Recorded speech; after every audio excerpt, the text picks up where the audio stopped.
카레 어떻게 먹어야 돼? 뭐 돈가스랑 먹으면 더 맛있다는 맞아요. 예, 돈가스랑 먹으면 더 맛있습니다. 예, 네. 인정. 요거는 뭐 저도 인정이고.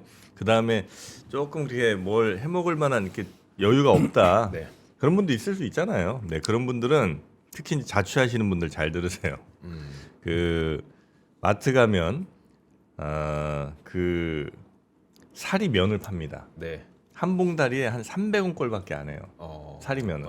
네. 예, 그러니까 그거 집에서 2개 딱 끓입니다. 네. 예, 2개 끓여. 왜냐면 이제 혼자 살면 배고프니까 네. 배 채워야 되니까. 그래서 요거 딱 끓여갖고 거기다 카레 딱 부어 먹으면 진짜 맛있고 여기 추가로 깍두기. 네. 카레는 깍두기입니다. 그럼요. 예, 깍두기 이렇게 딱 얹어서 드시면 극락. 예, 제가 알려드렸습니다. 그 가격이 그러면 굉장히 싸는 거예요. 라면 2개 해봐야 600원 꼴이에요. 네. 예, 600원 플러스 뭐 카레 요거 해봐야 뭐 한 5천 몇백 원. 예, 깍두기 해봐야 총 6,000원. 그 안쪽으로 마무리하실 수 있습니다. 진짜 오늘 맛있어요. 저녁은 라카레다. 라카레. 라카레 뭐예요? 라면 카레? 카레라면. 네. 그렇게 드시면 맛있다. 예. 예. 실패 없는 맛이다. 네. 알려드리고요. 그리고 저 물에 너무 헹구지 마세요. 그 라면을 약간 좀 들이켜서 네. 조금 꼬들꼬들한 상태에서 그냥 찬물에 헹구지 말고 어떤 분들은 찬물에 헹구려고 그러는데 그러지 마세요. 예. 찬물에 헹구지 말고 바로 그냥 뜨끈한 상태에서 바로 카레 네, 부어버리면 네. 면이 카레를 살짝 먹습니다. 예, 그때 드시면 아주 제맛이다. 자, 우리 박병창 이사님 어서 오십시오. 안녕하십니까. 어서오세요. 네, 맛잘알이죠? 지금 말씀하신 거에 두 가지 포인트가 있네요. 뭐죠? 하나는 원래 라면을 좋아하시니까 맞아요. 라면 넣으면 더 맞아. 맛있어지는 예. 것 같고, 그리고 혼자 살면 왜 배고프죠? 혼자 살면 배고파. 항상 허기가 져요. 항상 뭘 먹어도 이렇게 꽉 차지가 않아. 그래요? 네. 참 문제입니다. 그렇군요. 네, 새로운 마음이 거 허한 알았습니다. 거지 뭐. 네. 거기다 이제 그 혹시 짜파게티에서 나오는 그 올리브유 있잖아요. 네. 그거 좀 하나 싹 뿌리면 더 맛있습니다. 네. 그 올리브유가 그냥 올리브유가 아니라 짜파게티 올리브유는 네. 약간 뭘 가미했나 봐 맛을. 그죠? 그래서 그냥 올리브유보다 짜파게티 올리브유 딱 짜면 향이 더 좋아요. 더 맛있습니다. 알겠습니다. 여기까지 이제 예. 10은 끝. 네. 자, 그러면 우리 박병창 이사님과 함께 미국 시장 마무리부터 한번 볼까요? 이제 미국 시장 다우 1%, 나스닥 1.2%, S&P 500 0.8% 하락을 했습니다. S&P 500 6,617포인트, 6,600 넘어서면서 이제 힘을 잃는 그런 모습을 좀 나타내고 있고요.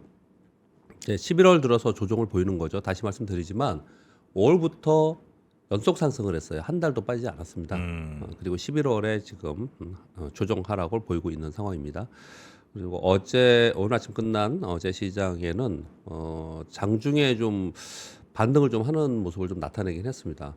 0.47% 하락 시작을 해서 저점이 마이너스 1.47%거든요. S&P 500이요 기준으로.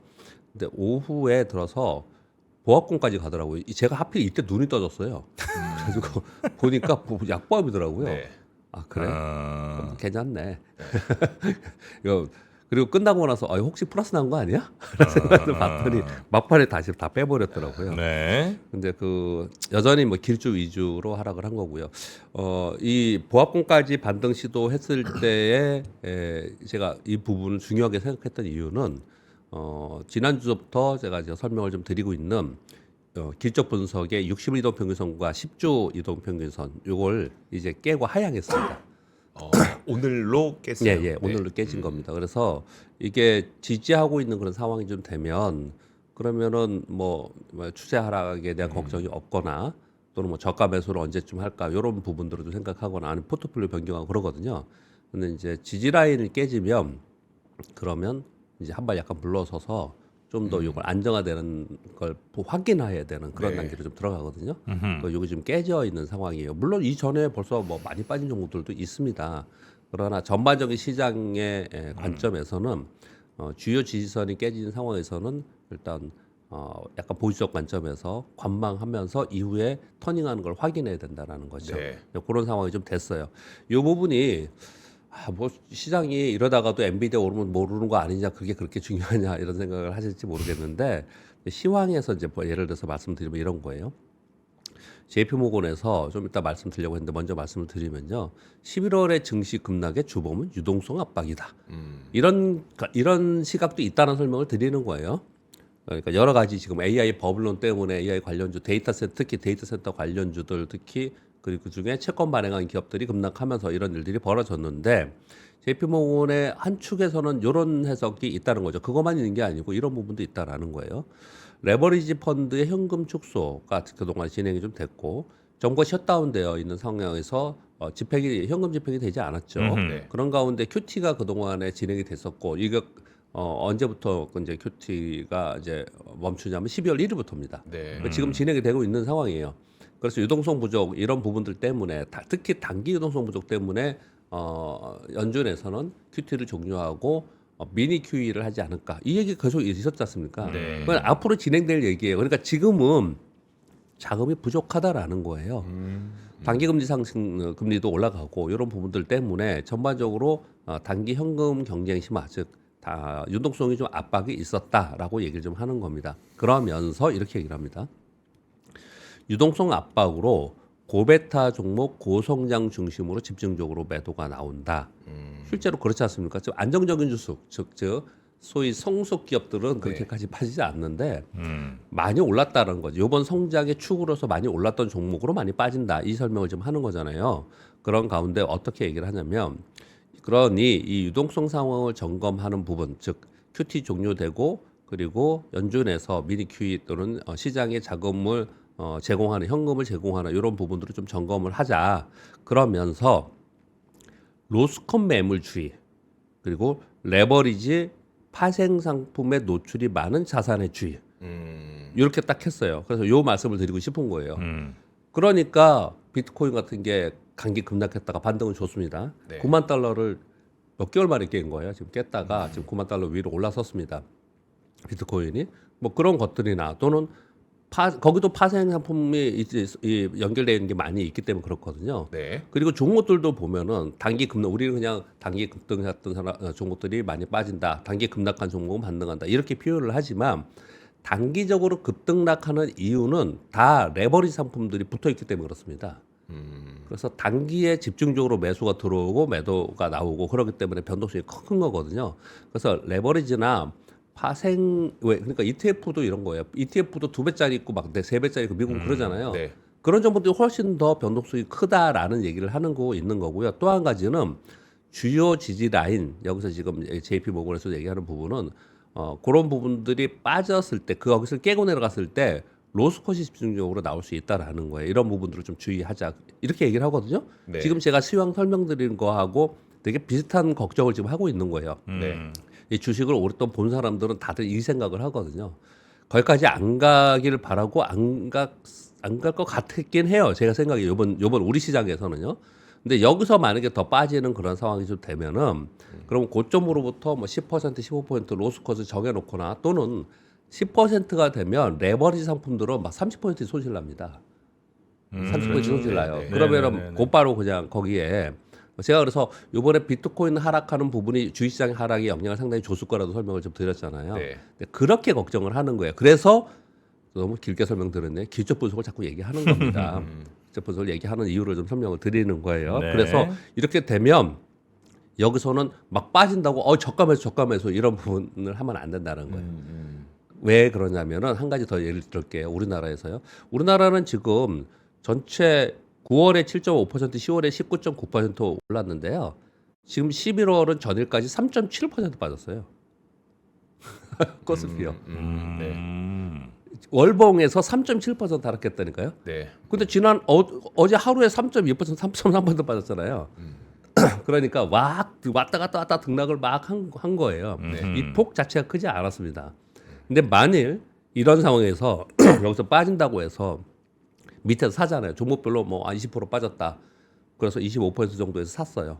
근데 이게 30% 넘어가 막 이럽니다. 그러면 거기에 로스코인 나오잖아요. 기관 로스코. 네. 그러면 진짜 감당이 안 돼요. 그 밑에서는. 아주 고민스럽습니다. 아주 장기적으로 내가 이거 가져갈 거야. 이거 뭐 로스코인 나오면 난 들고 갈 거야. 이런 생각을 미리 갖고 사면 상관이 없겠지만 네. 거기서 여기서 반등하겠지 하고 샀는데 로스컷이 나오면 그러면 거의 대부분 그 로스컷에 같이 파는 경우가 많아요. 또는 로스컷이 한번 나온 종목은 다시 기관들이 그 종목을 사서 들어올까지는 기간의 조정이 또 필요합니다. 시간이 필요해요. 그 기간 동안 굉장히 힘들게 심리적으로 힘들게 그걸 지켜보고 들고 있어야 되거든요. 네. 그런 설명을 지금 드리는 거예요. 지금 지지 라인이 깨졌을 때는 그런 부분들을 펀드 매니저들도 전략 회의를 하면서 이런 부분들도 같이 감안을 한다라는 설명을 지금 드리고 있는 겁니다. 그리고 장중에 뭐 반등을 시도하다가 그러다가 다시 빠진 거는 뭐 엔비디아나 마이크론이나 이런 게 반등 시도하다가 다시 빠진 부분이 좀 있습니다. 그래서 여전히 여기 보시면 애플 마이너스 0.01, 테슬라 마이너스 1.88 뭐 이런 식이잖아요.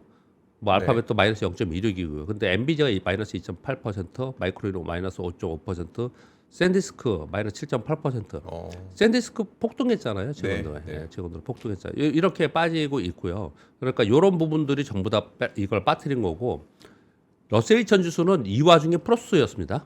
어제. 그래요? 네, 플러스 0.21%예요. 러셀 2000 지수는. 그러니까 지금의 미국의 상황은 큰 변동성을 주면서 데이터 센터 향으로 있었던 그 AI 하드웨어 쪽에 있었던 종목들을 집중적으로 지금 우려를 하면서 매물이 나오고 있는 그런 상황이다. 그렇게 보시면 될 것 같습니다. 그런 와중에 이제 구글 CEO가 BBC 인터뷰에서 AI 버블이 터지면 어떤 회사도 안전하지 않다. 이걸 굉장히 안 좋게 시장에서 지금 회자가 되고 있는데 그 전문을 다 보면요. 그냥 일반적인 얘기를 했어요. 네. 일반적으로 새로운 기술에 의한 기술 혁명이 나타날 때는 이러이러한 투자가 나타나고 그랬을 때 과도한 투자가 나타나고 그랬을 때는 좀 재무 구조가 안 좋은 데는 뭐 어려워질 거고 이런 얘기 쭉 한 거예요. 네. 그러면서 어떤 회사도 안전하지 않고 뭐 우리 회사도 뭐 구글도 안전하지 않다 이런 표현을 썼는데 약간 구글은 이런 거 알고 있어 이런 뉘앙스였어요. 그런데 이제 시장에서는 워낙 투자 심리가 이쪽이 안 좋은 상태이다 보니 이것을 악재로 받아들이면서 시장이 하락했다 그렇게 보시면 될 것 같습니다. 그 와중에 이제 비트코인이 이제 저점 9만 달러를 하회 후에 지금 9만 2천, 9만 3천까지 반등했습니다. 9만 달러가 9만 달러인데 뭐 이게 9만 2천, 3천이니까 여기도 변동성이 굉장히 큰 거죠. 네. 4%, 5%씩 막 이렇게 왔다 갔다 하는 그런 상황이 좀 되고 있습니다. 전반적으로는 지지 라인을 깼다는 부분들이 좀 있지만 거의 대부분은 길쭉 위주에서 그런 일들이 벌어지고 있고요. 엔비디아가 그러면은 언제입니까? 우리나라 시간으로 20일이죠. 거기 네. 19일이니까 20일이 네. 내일이네요. 새벽이죠. 내일 새벽. 나오래요. 네. 그래서 엔비디아가 뭐 시장을 살려줄 거다 이런 표현을 하고 있는데 액면으로 그걸 믿어야 될지 아니면 우리나라 투자자들은 의심이 되게 많잖아요. 네. 그러니까 좋은 실적이 나와도 뭐 시장에서 그 정도는 우리가 알고 있지 않았냐 이렇게 반응을 할지에 대해서가 이번 시장의 굉장히 핵심 포인트잖아요. 근데 이제 그런 와중에 여러분들도 지금 해외 관련된 뉴스 많이 보시지 않습니까? 근데 엔비디아에 대한 목표 주가 상향이 계속 나오고 있어요. 네. 계속 좋은 쪽으로 나오고 있는데 뭐 나와봐야지 알지만 그 두 가지의 내용들만 한번 가져왔습니다.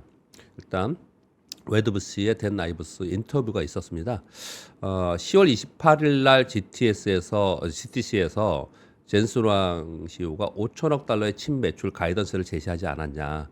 이 가이던스라면 내년에 매출 성장률이 54% 정도 수준이 돼야 된다. 현재 월가의 예상치는 41%다. 그래서 이번 실적 발표의 주요 기준선이 이게 될 가능성이 높다. 이렇게 얘기를 합니다. 그러니까 매출의 성장률이 지금 현재에서 41%로 보고 있는데 이거보다 높게 나오고 내년도에 어느 정도다. 요걸 아마 기준선으로 할 거다. 이렇게 얘기를 좀 하고 있는 상황인 거고요. 그러니까 월가에서는 40% 정도 더 예. 상승할 거로 보는데 엔비디아에서는 예. 아니야 54%쯤 예, 예. 올라간다 이렇게 얘기를 한다고요? 예, 그렇게 얘기를 하고 있는 상황인 대박이다. 거고요. 그러니까 네. 만약에 젠스랑 CEO의 말대로 이번 가이던스가 또 나오면 시장 컨센서스보다 높게 나왔다. 이렇게 이제 설명이 되겠죠. 그렇겠네요. 네, 예. 그렇게 설명이 좀 되는 거고요. 그리고 이제 최근에 이제 아시아에 현장 방문을 했다라고 하면서 그쪽 때 칩 수요를 한번 봤더니 그러니까 탐방을 했다는 거죠. 네. 수요 대비 공급 대비 수요가 12배 정도 됐다라는 거예요. 12배 정도. 그래서 일각의 AI 버블론에 대해서 나는 이제 3회 말 수준이라고 판단한다. 이렇게 표현을 좀 했고요. 워낙 이제 이분은 영향력이 있기 때문에 이 뉴스를 하나 가져왔고요. 네. 그리고 뱅크 오브 아메리카에서 3분기 엔비디아의 실적 발표 프리뷰를 좀 내놨습니다. 목표가 275달러로 좀 했는데요. 이게 지금 내용이 좀 이렇게 볼만한 내용이 있어서 이걸 좀 가져왔습니다. 이거 말고도 지금 뭐 엔비디아 목표 주가는 다 높이고 있어요. 실적 발표전에 지금 거의 대부분 높이고 있는데 견조한 마이크로, 불안정한 매크로, 매력적인 밸류에이션 제목이에요. 딱 그렇게 얘기를 하는 겁니다. 회사는 괜찮아. 근데 AI 버블론이 나오면서 시끄러워. 그리고 밸류에이션 괜찮아. 매력적이야. 이렇게 설명한 거예요. 이 세 가지 워딩으로요. 더 어려워진 자금 조달 환경, 공급망 제약, 부품 비용 상승. 부품 비용 상승 반도체 가격 오르고 이런 거 얘기하는 거예요. 네. 그리고 오픈 AI, 구글 등의 AMD, 엔트로픽 등과의 협업으로 경쟁이 심화될 가능성이 있어서 이런 부분들을 보면은 경쟁이 심화되고 환경이 즉 매크로에는 불안정한 부분이 좀 있는 건 맞는 것 같아. 그러나 엔비디아는 풀스택, 렉스케일, 그러니까 그냥 통합한다는 걸 그냥 하시면 돼요. 전문 용어들이니까 애플리케이션 통합, 그리고 하드웨어 통합, CPU, CPU 통합 이걸 다 할 수 있는 실행력을 입증한 유일한 상용 칩 기업이다. 그럼에도 S&P 500의 PEG 이 G가 그렇습니다. 네. 그렇소. 성장 대비 지금의 평가가 얼마큼 되고 있냐. 이거는 성장주에는 PEG를 씁니다. 네. 이걸 꼭 아셔야 돼요. 이거 누가 이런 이 얘기를 되게 많이 하냐면은 갑자기 생각이 안 나요. 케이스 실러. 이걸 많이 쓰는 투자의 그룹들이 되게 많습니다. 그래요? 이 PEG를 쓰는 분들이. 네. 근데 그러니까 지금 멀티플이 성장률 대비 얼마나 되냐는 얘기를 하는 거예요. 네. 뭐 우리가 이런 거 있잖아요. 예를 들어서 멀티플이 40%야. 40배야.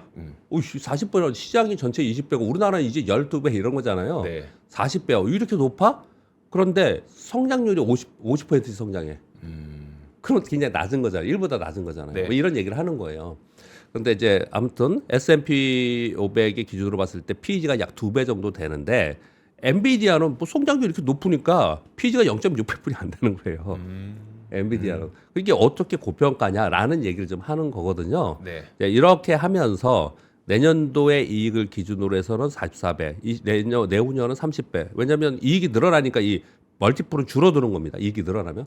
그래서 증시 경영원에 그런 게 있죠. 고평가에 사서 저평가에 팔아라. 네. 네. 라는 게 있죠. 맞습니다. 그거 이해되시죠? 네.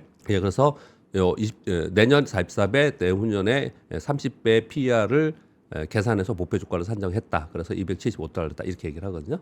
이 안에 되게 많은 것들을 내포하고 있죠. 우리가 공부할 것도 많고 그리고 엔비디아를 이런 시각으로 보는 거나 이런 네. 것도 있고 그렇습니다. 그래서 이걸 좀 말씀을 좀 드리고 지금 내일 발표될 엔비디아 실적 발표에 모두 목매달아 있어요. 그래서 지금 엔비디아를 어떻게 보는가에 네. 대해서 잠깐 제가 지금 나와 있는 자료를 언급을 좀 드렸습니다. 네. 그리고 어떤 게 키포인트인가까지 설명을 좀 드렸습니다. 그렇게 말씀드리고요. 어제 코스피가 다시 또 3.3% 하라.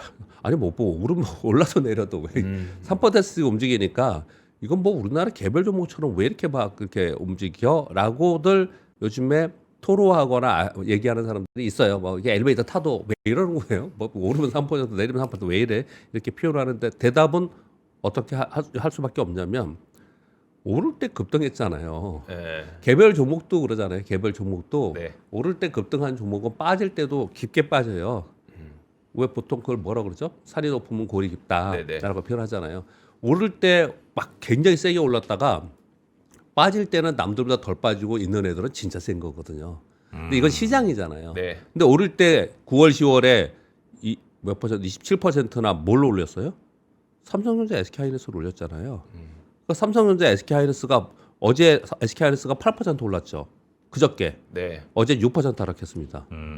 삼성전자도 3.5% 그저께 올랐다. 어제 2.78% 하락했어요. 이 두 종목이 웬만하면 오르면 막 3%, 7%, 8%씩 왔다 갔다 하니까 네. 시장이 이렇게 변동폭이 클 수밖에 없는 상황인 것 같아요. 그래서 이 변동폭이 크다, 3% 하락했다라는 것 때문에 뭔가 큰 문제가 생겼다라는 부분은 아닌 것 같고요. 그건 네. 아닌 것 같고 변동성이 제가 누차 말씀드리지만 이례적인 큰 폭의 변동성을 주면서 상승 변동성을 주면서 급등했기 때문에 이 변동성은 당분간 계속 있을 수밖에 없고 이 변동성이 줄어드는 어떤 구간이 필요하다고요? 기간의 조정이 필요합니다. 네. 그 기간의 조정을 지금 갖고 있는 거다라고 생각을 하시면 될 것 같고 그동안에 5월 말부터 오르기 시작을 했는데 6월부터 10월까지 내리 달려왔지 않습니까?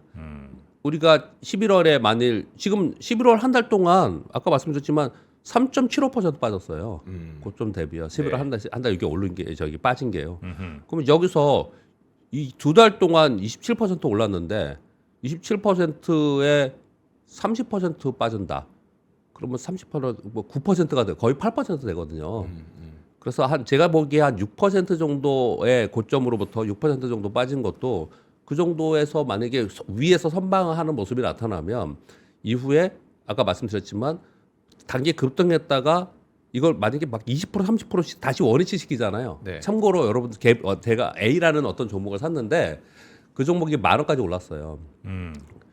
그냥 수직으로 막 계속 올랐어요. 한 달 동안 올랐습니다. 뭐 2, 3주면 요즘에도 막 2배 나니까 뭐 이렇게 올랐어요.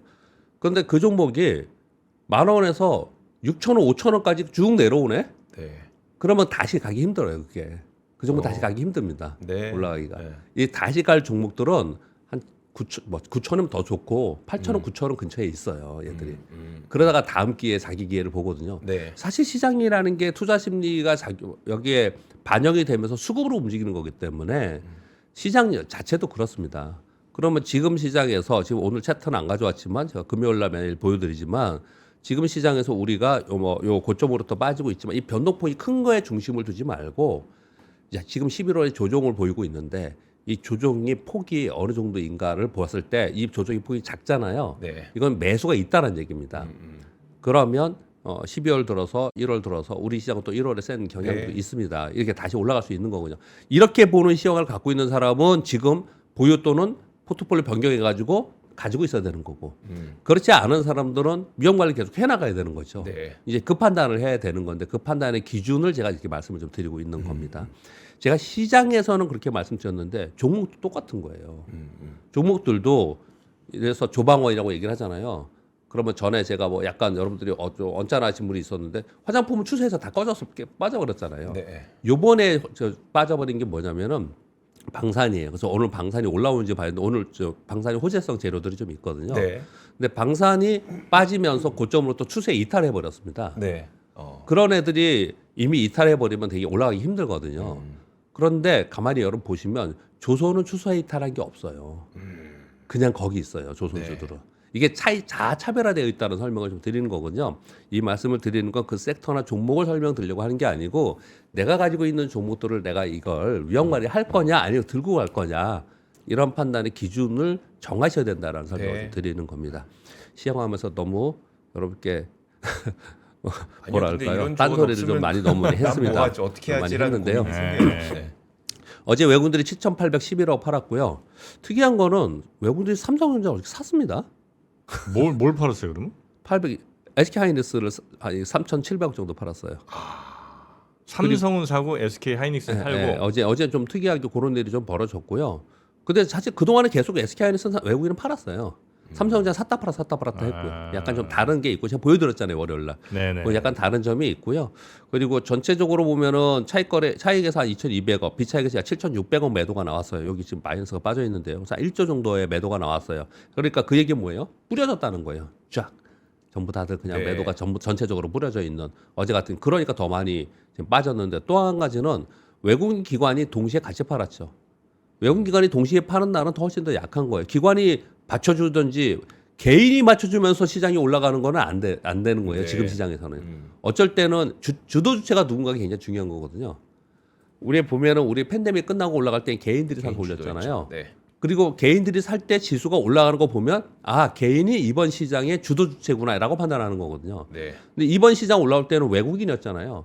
그럼 외국인들이 사는 날 오르고 외국인들이 파는 날 빠지고 그렇게 될 수밖에 없는 거예요. 네. 그러니까 주도 주체가 누구냐 판단하는 게 굉장히 중요한데 다시 외국인들이 어제 시장에서 프로그램 매도가 나오면서 전반적으로 빠지는 모습이 나타났고요. 그 사이에서 여행, 카지노, 호텔 섹터는 오른 종목들이 좀 나타나서 섹터 자체가 플러스가 났어요. 요거는 중국 관련된 뉴스입니다. 중국, 일본 관련 뉴스. 요것도 잠깐 말씀드릴게요. 뭐 사실 이것까지 제가 뉴스를 드려야 되나 아니면 이 잠깐 사이에 이쪽 테마를 해야 되나라는 건 저는 사실 약간 회의자기까지는 아니지만 굳이 여기까지 해야 돼라는 생각을 합니다. 네. 그렇지만 시장에서는 이렇게 움직이고 있기 때문에 설명을 드리는 겁니다. 제가 어제 설명드린 거는 일본에 있는 중국인들의 위험 경보 이런 게 나왔다고 말씀드렸잖아요. 근데 지금 주중에 중국에 있는 일본 대사관에서 중국 체류 일본 국민에 대해서 안전주의 촉구를 했다라는 게 좀 나와 있고요. 그리고 중국 여행사들이 일본 투어의 신규 판매 중단, 취소도 계속 나오고 있다라고 지금 얘기를 하고 있고, 그리고 중국의 극장가에서 이번에 개봉하려고 했던 짱구는 못 말려, 뭐 일하는 세포, 요 개봉 연기했다고 합니다. 그래가지고 이거 환불 조치가 되고 있대요. 네. 개봉 연기. 이미 표를 팔았는데 환불 조치까지 하면서도 했다는 건 심한 거예요, 이거 지금. 그러네. 심한 거예요. 그냥 이게 그냥 영화를 그렇게 하는구나. 라는 정도가 아닌 것 같다는 말씀 드리는 거고요. 한한령 때보다 더 하는 것 같은데. 이 정도면. 그렇죠. 적나라하네요. 짱군 못 말려까지. 개봉. 그래서 중국 관광객들의 해외 여행지 순위들이 이제 그래서 한국이 1위로 바뀌었고 일본이 취소가 되면서 태국, 홍콩, 말레이시아 등 뭐 다른 데들이 원래 이쪽은 많이 가는데 중국인들이 그쪽은 증가하고 있다. 이런 얘기들이 지금 나오고 있는 상황이에요. 그래서 그렇게 해서 말씀드리고요. 홍콩이 보이는데 정프로님 왜 홍콩을 안 가셨는지 지난번에 들여다보니까 홍콩. 이 좋은 홍콩을 왜 안 가셨는지. 홍콩을 제가 꼭 한번 가려고요 이번에. 올해 안에 제가 홍콩 갑니다. 12월에 좋아요. 11월, 1월에. 12월에 좋다고 그러더라고요. 그때 날씨 좋다고. 네. 네, 홍콩 갑니다. 네, 잠깐 뭐 갑자기 생각나서 그 말씀 좀 드렸고요. 홍콩. 네, 그래서 여행 카지노 호텔 이쪽 속도가 어제 상대적으로 좀 좋았습니다. 이 와중에도 그런 말씀 드리고요. 네. 섹터별로 하락순을 좀 말씀드릴 거예요. 이건 섹터입니다. 네. 원자력, 전선, 2차 전지, 조선기자재, 증권, 반도체 순으로 섹터별로는 좀 하락폭이 좀 심했습니다. 이거는 이걸 보여주는 그 화면들이 다 있어요. 네. 섹터별로 상승폭, 하락폭이 좀 있는 게 있는데 전반적으로 이런 하락폭이 있었다 말씀 좀 드리겠습니다. 그래서 지금 미국 시장에 이런 관점도 있다라는 말씀을 드렸는데 이게 뭐 이것만 있는 게 아니고 여러 가지가 복합적으로 작용을 하는 거잖아요. 근데 우리가 주의할 점은 제가 이런 뉴스를 드리는 이유는 이런 걸 주의하라는 거예요. 로스컨 매물주의. 레버리지 파생 노출이 많은 종목들이 훨씬 더 많이 빠진다라는 거예요. 그런 말씀을 좀 드리는 거고요. 우리나라는 어제 보니까 어제만이 아니고 최근에 계속 보니까 외국인들은 줄창 삼성자, SK 하이닉스만 팔든지 사든지 이거 갖고 시장이 움직이고 있고요. 국내 기관들은 반도체 소부장 어제 말고 그저께 다 급등했죠. 네. 외국인들이 산 게 아니에요. 다 국내 기관이 샀더라고요. 국내 기관들은 여전히 조방원과 반도체 소부장 이쪽으로 그냥 단기적인 관점의 거래.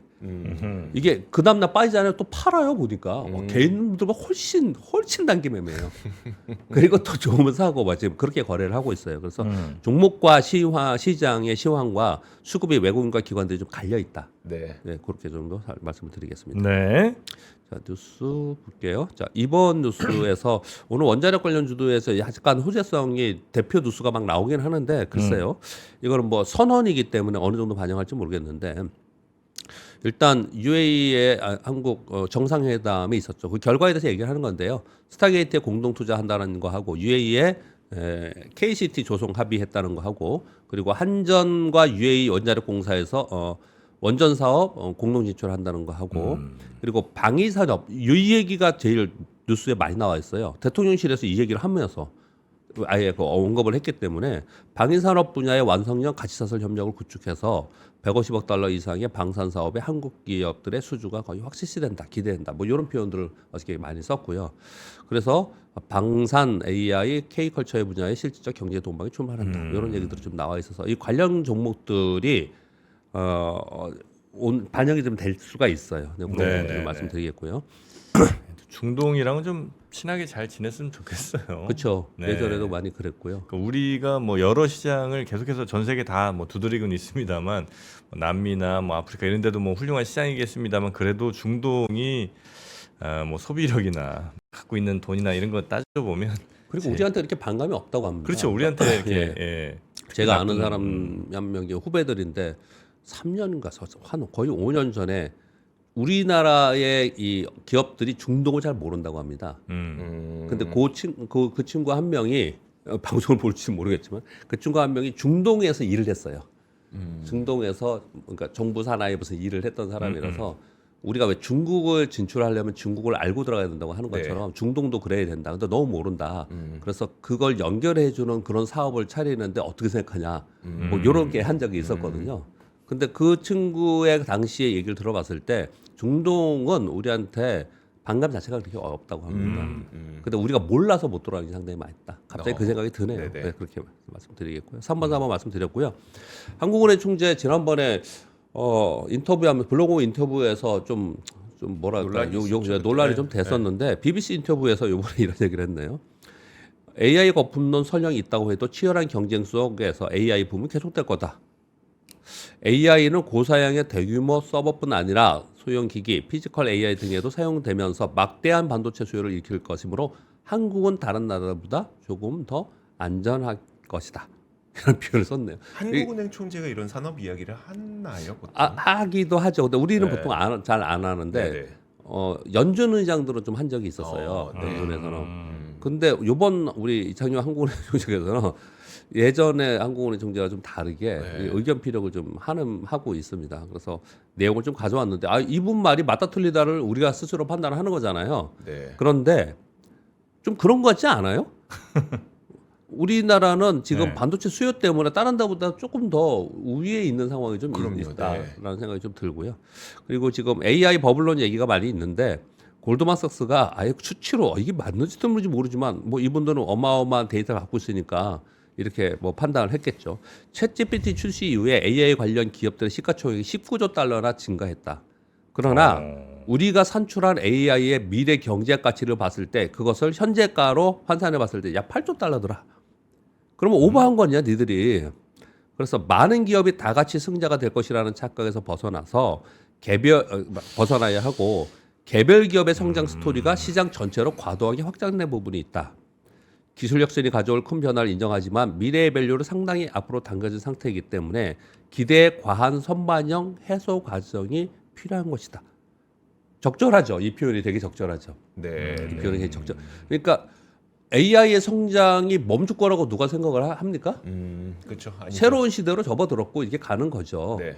우리는 인터넷 혁명의 시대를 경험했기 때문에 이게 어떻게 갈 거라는 흐름은 머릿속에 있어요. 머릿속에 있는데 시장이 얼마나 그것을 캐치업하면서 가느냐의 문제이고 기업들이 이익을 수반하면서 가느냐의 문제이고 그리고 피지컬 AI가 얼마나 빨리 구현돼서 대중화되느냐의 이제 문제가 달려 있는 거고 이런 것도 네. 우리는 뻔히 이제 다 알아요. 우리는 공부 엄청 많이 하잖아요. 대한민국 투자자들은 다 압니다. 근데 이걸 이제 미국의 이 기업들이 얼마나 얼마나 빨리 이것을 미래 이익을 당겨서 갖느냐를 얘기 좀 하는 거거든요. 근데 지금 이제 골드만삭스에서는 개별 기업의 성장 스토리가 시장 전체로 과도하게 확장했다. 이거 뭐 엔비디아 얘기하는 거잖아요. 엔비디아 제일 높게 부른 데가 얼마라고요? 시초? 8.5조 달러. 8조. 네. 8.5. AI의 미래 경제적 가치가 다 해서 8조 달러인데 엔비디아가 8조 달러라고요? 그러니까 이제 골드만삭스는 너무 과하게 왔다. 그래서 지금 이런 걸 겪고 있는 거다. 골드만삭스 이것도 뭐 이쪽 쇼친 거 아닌가 이거? 그러니까 약간 좀 의심스러워. 이들은 의심스러워요. 아이비들은 보면. 네. 그리고 좀 다른 게 제가 이제 표현을 골드만삭스, 모건스테일 이렇게 가져오지만 걔네들도 워낙 큰 회사이기 때문에 부서가 다 달라요. 그렇죠. 네. 얘네들 얘기랑 얘네가 일관되게 되어 있지 않은 데도 있어요. 예전에 그것도 있었어요. JP 모건의 애널리스트랑 네. JP 모건 회장이랑 얘기가 같은 날 예. 정반대로 나왔어요. 막 이래. 예. 그것도 좀 참고를 하셔서 들을 네, 필요는 네, 네. 있습니다. 다양한 의견을 좀 듣는 겁니다. 근데 다들 혼란스럽긴 하나 보네요. 그렇죠. 이렇게 돼. 예, 그렇죠. 저 뒤에 개별 뉴스가 이렇게 많이 가고 30분이 됐는데요. 7번 뉴스는 중요한 것 같습니다. 5분 정도 더 오늘 해달라 그래서 좀 그렇게 좀 하겠습니다. 네.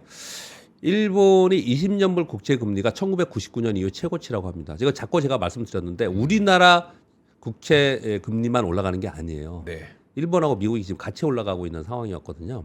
이제 왜 그랬냐라고 보니까 정부의 대규모 경기 부양책에 앞서서 선제적 매도가 나타나고 있었다라는 얘기거든요. 그래서 엔화 약세가 됐다는 거예요.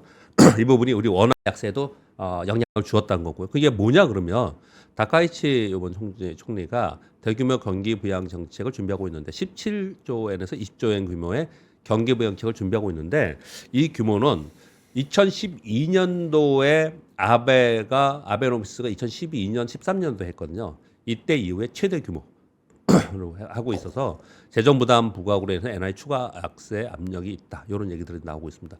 이 부분을 되게 아마도 외환 시장과 미국은 제일 중요하게 생각을 할 것 같아요. 미국이 이거를 그대로 두면 그럼 미국 다른 데서는 강세가 될 수밖에 네네. 없거든요. 네. 그래서 이게 어떻게 되는지에 대해서 시장이 상당히 주시하고 있는 내용입니다.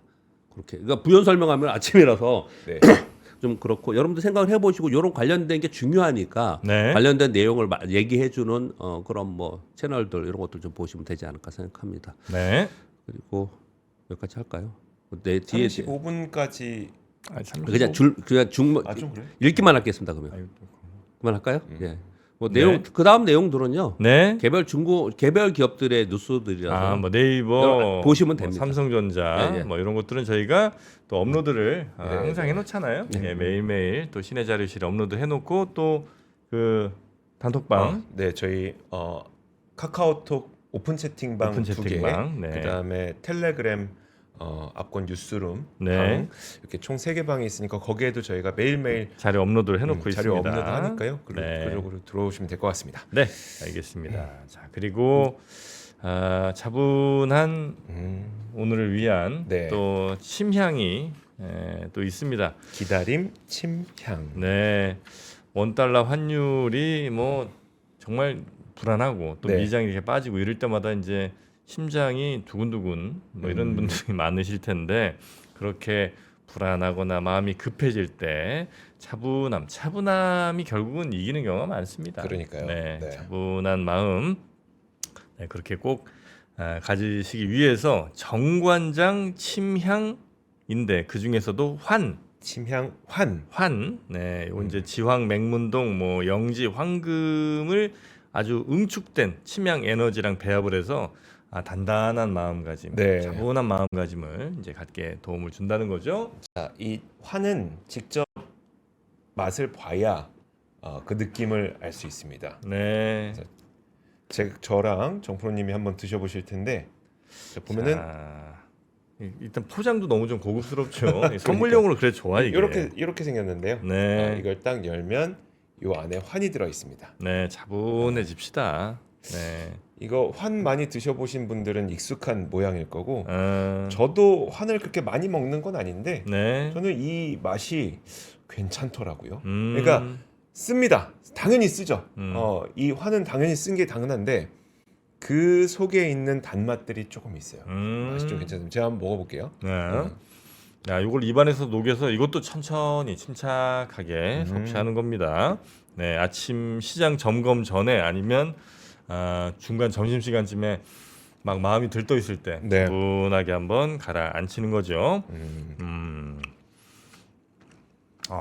차분해지는 맛. 네, 진짜 침향환. 괜찮아요. 네, 정관장 침향환. 제가 볼 때는 선물용으로는 이거만한 게 없는 것 같습니다. 되게 그러니까요. 고급스러워. 이렇게 포장이 돼 있으니까 꼭 한번 정말 감사한 분들께 아니면 우리 뭐 부모님이라든지 뭐 아니면 꼭 내가 한번 표현을 해야 될 분들. 지금이 그 뭐 대학교 논술이나 이런 거 보는 시기가 언제죠? 그런 거 이제 그런 거 준비해야 될 때 아니에요? 그렇겠네요. 예. 네, 맞습니다. 그러면 이제 우리 너무 긴장하지 않도록 마음의 차분함을 유지하도록 수험생들도 네. 네. 도움이 될 것 같고요. 그렇습니다. 자, 이렇게 침향환 정관장 믿을 수 있는 정관장에서 만들었다는 거 네. 놓치지 마시고요. 네, 링크 따라가시면 어떻게 만나실 수 있는지 방법이 다 있습니다. 자, 우리 박병창 이사님은 오늘 요 정도에서 보내드리고 네. 내일 아침 다시 모시겠습니다. 고맙습니다. 감사합니다. 감사합니다. 하버드 대학교의 수업 현장이 위스덤 칼리지에서 재현됩니다. In fact, let's give a microphone back here. Both of you stand up, but because we want to discuss this. So, can you stand up also? All right. See if you can persuade. 소름 돋는 통찰, 끝없는 기립박수, 이 놀라운 순간을 만들어가는 건 바로 위스덤 칼리지와 당신입니다. 가끔가다 한 번씩 진행되는 특강이냐고요? 아니요. 2026년도부터 각 분야 최고의 전문가 17명의 꿈같은 강의가 계속 이어집니다. 당신의 삶을 바꿀 기회, 지금 최저 등록금 기간 위스덤 칼리지 2026 학년도에 입학 등록하세요.